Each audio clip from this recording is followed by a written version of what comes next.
Does it feel like it's moving too fast for you sometimes? The last few months have felt very fast. It feels faster and faster, but the last few months have felt very fast. Yeah, I was watching this guy, Yoshua Bengio. Yoshua Bengio. And he's kind of like, some people call him the father of AI. He may be self-proclaimed. I'm not really sure. But he certainly seemed to be kind of like a lifeguard for AI, like thinking about like, well, how do we keep the pool safe? How much water should be in it?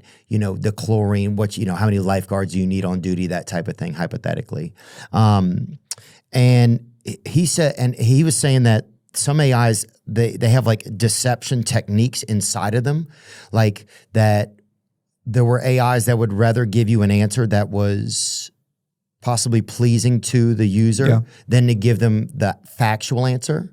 And then he was also saying that there were AIs that were developing some of their own languages to communicate with each other, which would be languages that we don't even know.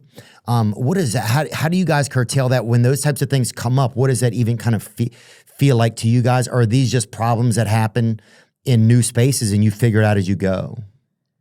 There are these moments in the history of science where you have a group of scientists look at their creation and just say, what have we done?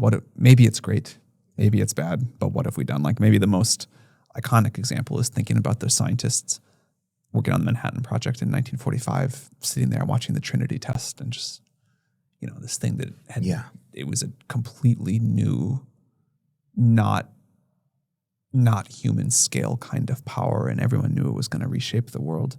And I do think people working on AI have that feeling in a very deep way.